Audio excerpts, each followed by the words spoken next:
આજે આપણે બનાવીશું ચોમાસાની સિઝનમાં ગરમા ગરમ ખાવાની મજા પડી જાય અને ઘરના બધાની ફેવરિટ બની જાય એવી સ્વાદિષ્ટ અને ખાવામાં એકદમ ટેસ્ટી એવી સ્વાદિષ્ટ એવી આજની મકાઈની પેટીસ. તો ફ્રેન્ડ્સ, આજે આપણે બનાવીશું મકાઈની પેટીસ. ઉપરથી એકદમ ક્રિસ્પી અને અંદરથી એકદમ સોફ્ટ. જે બનાવી પણ સાવ સહેલી છે ને ફટાફટ બનીને તો તૈયાર પણ થઈ જશે. સ્વાદમાં તો એટલી જોરદાર બનશે ને ફ્રેન્ડ્સ કે ઘરના બધાની તો ફેવરિટ બની જશે. તો ફ્રેન્ડ્સ, ચાલો આજની રેસીપી શરૂ કરીશું. ફ્રેન્ડ્સ, આજનો નાસ્તો બનાવવા માટે મેં એક વાટકો મકાઈના બી લીધા છે. મકાઈના આવી રીતના બધા બી કાઢી લીધા છે. તો ફ્રેન્ડ્સ, આમાંથી આપણે થોડાક બીને અલગ કરી લેશું, જેનો આપણે પછીથી ઉપયોગ કરીશું. તો મકાઈના એટલા બીને આપણે સાઈડ પર રાખી લેશું. હવે આપણે એક કઢાઈ લેશું. તેમાં આપણે 1 ચમચા જેટલું તેલ એડ કરીશું. તેલ આપણું ગરમ થાય તેમાં એડ કરીશું ઝીણું સમારેલું ગાજર અને સાથે જ આપણે એડ કરીશું કેપ્સિકમ. કેપ્સિકમના રીતના ઝીણા ટુકડા કરી લીધા છે. જો તમારી પાસે ના હોય તો આપણે જે રેગ્યુલર મરચું આવે છે તે પણ તમે લઈ શકો છો. તો આ બંનેને થોડીક વાર માટે આપણે પહેલાં સાતરી લઈશું. ફ્રેન્ડ્સ, 1 થી 2 મિનિટ જેવું થઈ ગયું છે. આપણા ગાજર અને મરચાંમાં સરસ એવા સતરાઈ ગયા છે. તો આપણે જે મકાઈના બી અલગથી કાઢીને રાખ્યા હતા તે એડ કરી દઈશું. તેને પણ આપણે 1 થી 2 મિનિટ માટે સાતરી લઈશું. શાકભાજી સતરાય ત્યાં સુધીમાં બીજી પ્રોસેસ કરી લઈશું. તો આપણે મિક્સર જાર લઈશું. આપણે જે હવે મકાઈને બી રાખ્યા હતા તે કરીને તેને અધકચરા ક્રશ કરી લઈશું. તો ફ્રેન્ડ્સ, તમે જોશો કે આપણે અહીંયા અધકચરી પેસ્ટ બનાવી લીધી છે. તો ફરી પાછા આપણે શાકભાજી જોડી લઈશું કે આપણા શાકભાજી પણ સરસ એવા ચડી ગયા છે. જ્યાં સુધીમાં આપણે મકાઈને ક્રશ કરી ત્યાં સુધીમાં બીજી પ્રોસેસ પણ ભેગી થતી ગઈ છે. તો હવે આપણે તેમાં ક્રશ કરેલા મકાઈ એડ કરી દઈશું. હવે આપણે હલાવીને તેને 2 થી 3 મિનિટ માટે રહેવા દઈશું, જેથી કરીને મકાઈનું જે વધારાનું પાણી છે તે બધું ઓબ્ઝર્વ થઈ જાય. આજની આપણે જે રેસીપી બનાવીશું ને તે એટલી સરસ બનશે ને કે આ તમે ખાધા પછી મકાઈને બાફવાનું કે શેકવાનું તો ભૂલી જ જશો. તમે આ જ રેસીપી બનાવીને ખાવાનું પસંદ કરશો. તો આપ મારો વિડીયો સ્કીપ ના કરતા. જો તમે સ્કીપ કરશો તો તમને ખ્યાલ નહીં આવે કે જે આ રેસીપીમાં આપણે એવી વસ્તુ શું એડ કરીશું જેથી કરીને રેસીપી એકદમ સ્વાદિષ્ટ પણ બનશે અને સાથે જોતા જ ખાવાનું મન થઈ જાય એવી બનીને તૈયાર થશે. તો ફ્રેન્ડ્સ, 3 મિનિટ જેવું થઈ ગયું છે. તમે જોઈ શકશો કે મકાઈ પણ સરસ એવી પેન છોડી રહી છે. તો હવે અમે થોડાક મસાલા કરી લઈશું. તો ફ્રેન્ડ્સ, હવે આપણે તેમાં એડ કરીશું અડધી ચમચી હળદર પાવડર, અડધી ચમચી લાલ મરચું પાવડર, અડધી ચમચી ચાટ મસાલો.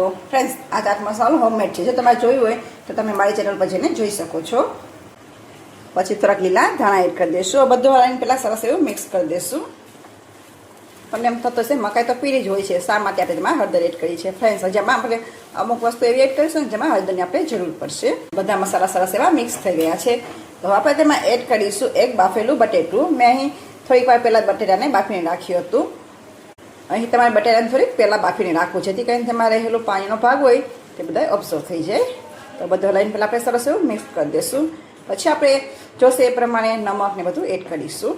ફ્રેન્ડ, જો તમે પહેલાં નમક એડ કરશો ને તો તમને ખ્યાલ નહીં આવે કે આપણે આ નાસ્તો બનાવીએ છીએ તેમાં કેટલા નમકની જરૂર પડશે. બધું સરસ મિક્સ થઈ ગયું છે. હવે આપણે છેલ્લે તેમાં એડ કરીશું નમક. નમક તમે તમારા સ્વાદ અનુસાર વધુ ઓછું કરી શકો છો. આપણો નાસ્તો ચટપટો બને એટલે માટે આપણે અડધા ફાટા લીંબુનો રસ એડ કરીશું.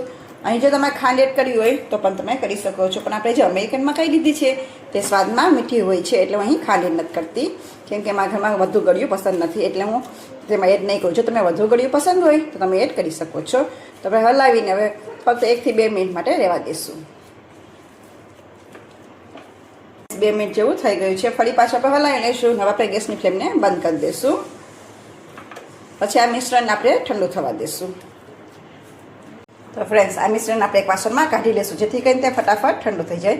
તો એને આપણે થોડુંક ફેલાવી દઈશું. 3 થી 4 મિનિટ જેવું થઈ ગયું છે. મિશ્રણ પણ સરસ એવું ઠંડુ થઈ ગયું છે. હવે આપણે નાસ્તાનું બાઇડિંગ સરસ આવે તો તેના માટે મેં 3 ચમચી ચોખાનો લોટ લીધો છે. સાથે 1 ચમચી ચણાનો લોટ એડ કરીશું. પછી આપણે જે લાગશે તો વધારાનો લોટ એડ કરીશું. તો આ બધું આપણે હાથેથી હલાવીને સરસ એવું મિક્સ કરી લઈશું. ફ્રેન્ડ્સ, પછી આપણે એમ લાગે કે આપણે બાઇડિંગ થોડુંક ઓછું છે તો જ આપણે તેમાં વધારાનો લોટ એડ કરીશું. ફ્રેન્ડ્સ, હું અહીં થોડાક લીલા ધાણા એડ કરતાં ભૂલી ગઈ હતી, તે ફરીથી એડ કરું છું. ચીલી ફ્લેક્સ એડ કરીશ, કેમ કે ફ્રેન્ડ્સ એ પણ મને ભૂલાઈ ગયા હતા. તો બધું હલાવીને ફરી પાછું આપણે મિક્સ કરી દઈશું.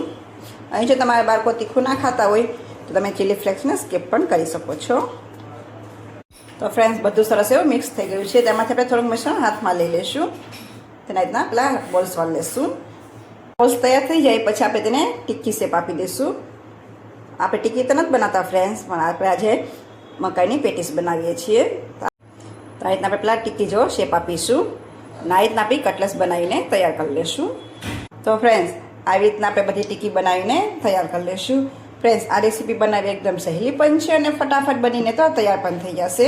હવે જો તમારા ઘરમાં મકાઈ આવે ને, તમે એકવાર જરૂરથી ટ્રાય કરજો. કટલેસ બનાવીને તૈયાર કરી લીધી છે. તો હવે આપણે અહીં રવો લેશું. તો આ કટલેસ છે તેને આપણે રવામાં આવી રીતના કોટ કરી લેશું.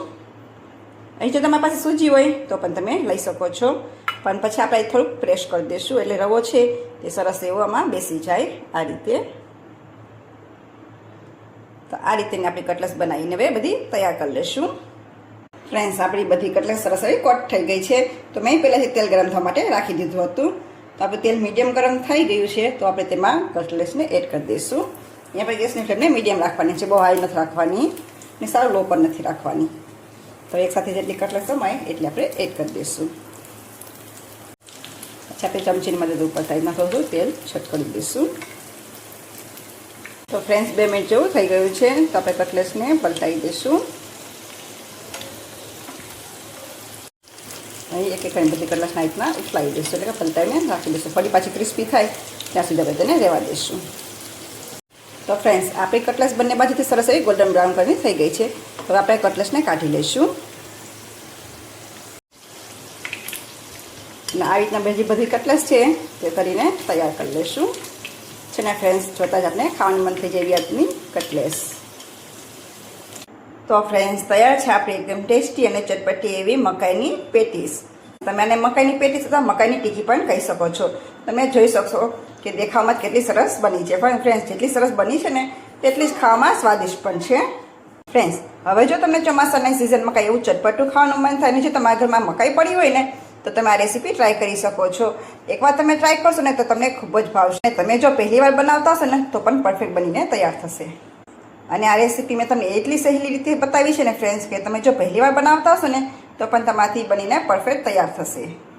આજની મારી નાસ્તાની રેસીપી કેવી લાગી તે મને કમેન્ટ બોક્સમાં જરૂરથી જણાવજો. અને ફ્રેન્ડ, આ કટલેસ તમે ટમેટા કેચઅપ સાથે, ખાટી મીઠી ચટણી સાથે કે તીખી ચટણી સાથે પણ સર્વ કરી શકો છો.